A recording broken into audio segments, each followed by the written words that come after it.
All right, welcome. Here we are, week 8. We have at the 4th week of the Millionaire Maker. I'm here with Jason Mully. What's going on, man?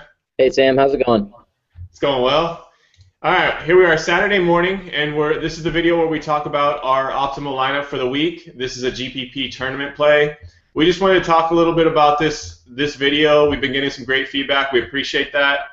This video is done on Saturday morning, and we just want you to know that things can change, okay? We change our lineups considerably up until Sunday morning based on injury reports on both sides of the ball. So it's really important you stay on top of your lineups up to date, up to the minute of the game starts, okay? So just pay attention to that. You may sometimes see us switch out a player or a defense last minute, and that's because of other factors that are changing.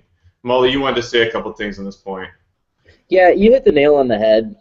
This is more something we do that's just kind of fun for us and hopefully fun for you as well. But we do it to kind of give you a look behind the curtain and an idea of what kind of things go into our thought process while we're building our lineups. Now, as Sam said, this is what we consider our optimal lineup, but it's also Saturday morning. There's probably going to be changes, and there's probably going to be other lineups that we feel that do better. So, again, this isn't our end-all, be-all, and we're not putting all our eggs in one basket, and you shouldn't either, especially in a GPP. Just take it with a grain of salt and realize that, again, like Sam said, this is Saturday morning, and we're just trying to give you guys a little inside look at how to possibly build a winning lineup or what kind of thought process should go into it.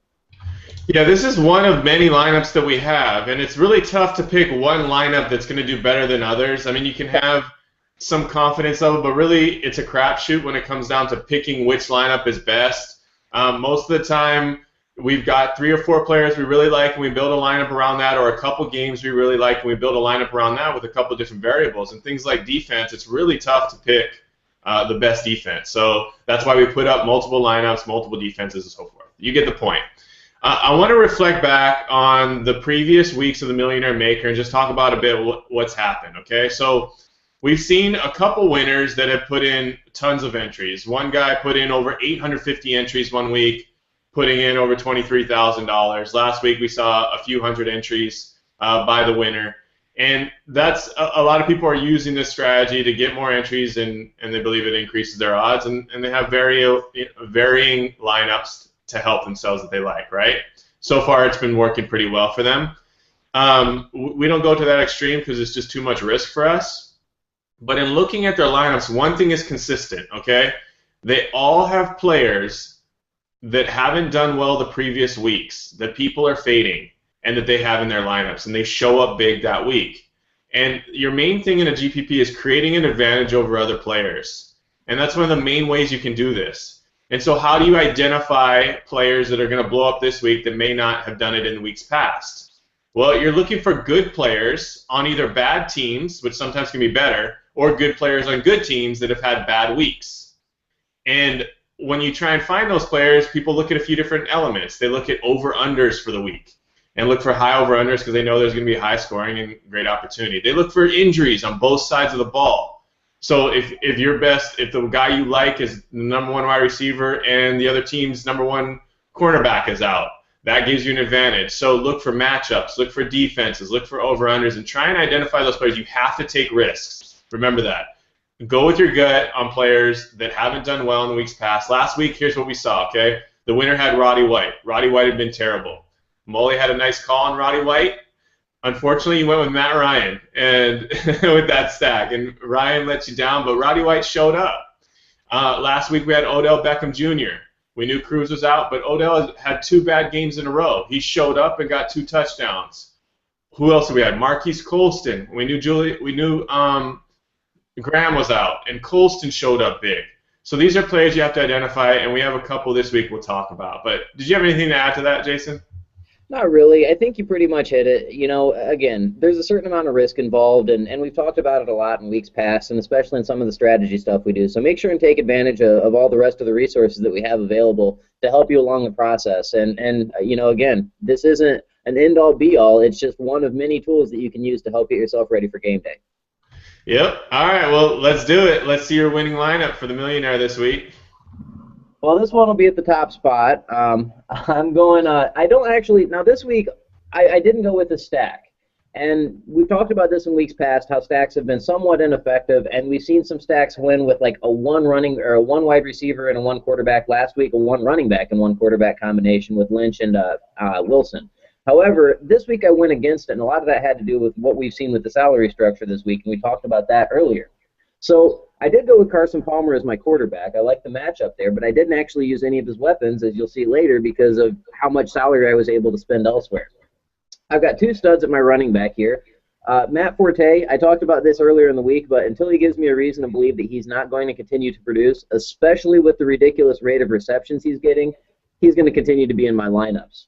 Now, Marshawn Lynch is one of those guys that Sam just talked about. He's not been, I don't want to say he's been horrible, but he's definitely not been the Marshawn Lynch we've expected over the past few weeks. As a result, his salary's dropped a little bit, which makes him easier to fit into your lineup. And for two, he goes into a good matchup, and I think that you'll see him bounce back. We don't know when it will be, but it could absolutely be this week with a favorable matchup and knowing that they're going to need to get him going to get back in the win on the win column. So got a nice tandem there. Now, at wide receiver, we're going with Jeremy Maclin, Terrence Williams, and Jordy Nelson. Now, Jordy Nelson, don't want to say he had a bad game last week, but probably not necessarily what a lot of people expected. High over-under game, that's something that we've talked about there. The Terrence Williams pick, kind of a similar situation. And then the Maclin, it's a great matchup against that Cardinals defense, so I like his odds there. At tight end, I've got Heath Miller. Now, that was kind of a savings play for me. I used Heath Miller to save some money to get some of these studs in elsewhere. And Heath Miller is going up against my Colts, and while my Colts have been awful against tight ends, even last week they were able to they limited the Bengals to 138 yards, but 48 of those and 10 receptions went to Jermaine Gresham for the Bengals tight end. So I'm going to keep rolling with the tight end going up against the Colts defense, especially when you got a decent one like Miller at a low price point. The flex, Hakeem Nicks. Now this is all about value here. He's $3,000, which is minimum salary, but we've got no Reggie Wayne, so he's been elevated to the number 2. That makes him the number 2 receiver on the league's most proficient passing offense right now. I absolutely like him. Now, the matchup isn't the greatest, but again, for $3,000, you cannot find a better option this week. And then lastly, the Dolphins defense. They've got a great matchup, and they've been pretty stout here the past few weeks, so I just like to roll with them again. Yeah, so talking through your picks a little, I really like the Arizona-Philly game. I have both Palmer and Foles. You'll see in my lineup, Foles is my choice, but I was also considering Palmer heavily. Look, all year, if you pick the quarterback going against Philly, you have a good shot at putting up points. Other than Eli Manning, which was the outlier, quarterbacks have put up a lot of yards, a lot of points, because they have to keep up with Philly. Philly gets a ton of offensive plays, and that's why I went with Foles, and just Arizona has such a bad secondary, and they've been giving up so many yards to the air. But so does Philly. Okay, Philly has a great run defense, surprisingly, but they're terrible against the pass. So I really like that. Lynch, this is one of those picks, okay? People are going to fade him. He's had 2 bad games in a row. Seattle's got offensive line issues, but if any game, if he's going to come out on any game, it's going to be this one. Carolina's awful, and they're awful against the run. And Seattle knows they can't win with Wilson just doing it all, and they're going to have to take some pressure off of him. This could be Lynch's game. I really like that pick. Forte, don't have to say much about him. He's going to show up no matter what. New England isn't that good against the run. They give up a lot of yards. And Forte, regardless of what's happening with the game, we talk about this every week, he's in on passing downs. He's in if they're behind. He's in if they're ahead. He's just a great pick. Maclin, love this play. Foles is his number 1 target for Foles. And once again, Arizona secondary, he's going to get his. Terrence Williams has been great all year. Last year he kind of disappeared, or last week he didn't do as well. Usually people are doubling Dez, and Williams opens up for a touchdown a game, some nice yards. So he always has the opportunity to do something big, and Washington has a terrible secondary. So this could be a nice week for him. I like him. I have Jordy Nelson as well. I love this game. If you can get any players in this game, do so. It's the highest over-under of the year, 55.5 points. Nelson gets a ton of targets. He's unstoppable in the red zone with a quick slant. I'm not a big Heath Miller fan because I don't think he has a ton of upside, but once again, you're looking for matchups, and I like the logic that you brought. I mean, Indianapolis cannot cover tight ends, and he could get 2 touchdowns. Roethlisberger definitely looks for him. He's had a couple plays this year where he's ended up on the 1-yard line. So this could be his week. You spoke about Hakeem Nicks. This is another great opportunity. When you're talking about a GPP play, guys, this opens up your salary, and it, like you said, number 2 receiver on the best offense. You couldn't ask for more. Okay, he has the opportunity. He's going to be playing a lot. He did get a lot of looks in the red zone earlier in the year. He didn't perform as well, but this could be his week that he bounces back. And Dolphins, who knows? It's crapshoot. But, yeah. Anyway, Dolphins have the opportunity to put some pressure on the quarterback, and that's what you're looking for. All right, so now that you've seen the second place lineup, let's look at the first. All right, so I've got Nick Foles, like we spoke about. It's a healthy game, and going up against Arizona secondary, coming off a bye, he hasn't been great, so I don't think a lot of people are going to be on him. He's throwing a couple interceptions a game, but in a GPP, you're looking for upside, and Foles has upside, okay? He can put up 5 touchdowns in a game, and this could be the week that it goes through the air as opposed to on the ground. Sproles could be out. He's questionable, but he played a full day in practice. He could be back in the game, and I think that's a good sign for Foles. Sproles catches a lot out of the backfield and could break one for him as well. So who knows where those touchdowns are going to go, but they're going to go somewhere, and I'm banking on Foles having a bounce back.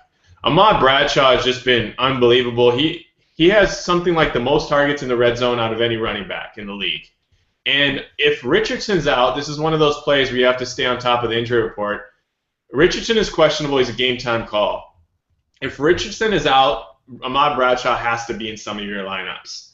Okay, he's just a man. He shows up. I think he's at 5,900. He's a starting running back on a great team that gets into the red zone. He's exactly what you want. Aaron Foster's one of those guys that has just gotten his. The last couple weeks he's come on. He's kind of like Forte to me at this point. He's getting his touches. They're feeding him the ball. If he gets 23 touches a game, he's getting over 100 yards and has the opportunity for a couple touchdowns. So Foster's my man that I'm running with there. I do have a stack, and it's the Patriots stack. Julian Edelman, he's one of those guys we spoke about. He gets a ton of targets. He's fallen off the last couple weeks with the Patriots taking 2 tight end sets, and also with their lack of running game lately. Vereen's been taking more passes out of the backfield, but this is his opportunity. I think Chicago's going to put up some points, and I think Edelman gets back on the board. He's a tremendous value at his salary. He opens things up. And then in that same Arizona game, I'm choosing Michael Floyd. Look out for John Brown, okay? That guy has disappeared the last couple weeks. He's another play that I'm working in. He could snake 2 touchdowns against the Eagles. I'm hoping Floyd has his breakout game of the year. He is their deep threat. Palmer's back, and Philly has given up some big pass plays. So Jordy Nelson, we spoke about him. He's a lock. He's a chalk player. There's nothing more to say about that. Rob Gronkowski, he's the most expensive tight end, but the most expensive tight end this week is 5,900 on DraftKings. He's a steal. He's going to have a super high percentage ownership, but I just can't stop from taking him. He's just such a nice play.